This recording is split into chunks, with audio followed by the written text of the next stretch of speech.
અને કદાચ તમારે 5-25-50 લેવાના હોય તો દૂધે ધોઈને દઈ દેવું, પણ અટાણે નહીં, થોડોક સમય લાગશે. અરે વીજળી, રૂપિયા લેવા નથી આવ્યો, દેવા આવ્યો છું. દેવા? કઈ સમજાણું નહીં.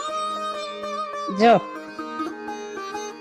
છોકરાનો બાપ મારા ભેગો કારખાનામાં કામ કરતો ને, તે એનો હિસાબ બાકી હતો. 5 લાખ રૂપિયા મારી પાસે લેવાના હતા, પણ બેન્ચામાં કરવત તૂટી અને એ ગુજરી ગયો. પછી મને એમ થયું કે હવે આ કેને દેખ્યું છે મારે 5 લાખ દેવાના છે. તે 5 લાખ રૂપિયા મેં દીધા નહીં, અને આજ મને એવું થાય છે કે આ પૈસા અનિતિના છે. પણ બાપા કદાચ નો દેવા આવ્યો તો અમને ક્યાં ખબર હતી? સાચી વાત છે વીજળી, તારી વાત તો સાચી છે. તને ખબર નથી, પણ ઉપરવાળાને બધી ખબર છે.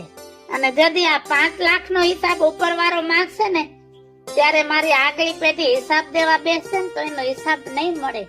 એટલે વીજળી, મને બધી વાત સમજાઈ ગઈ છે કે નીતિએથી હાલીએ ને તો આપણી આગલી પેઢીને કોઈ દી ઉપાધિ ન રહે. લે તારા 5 લાખ રૂપિયા.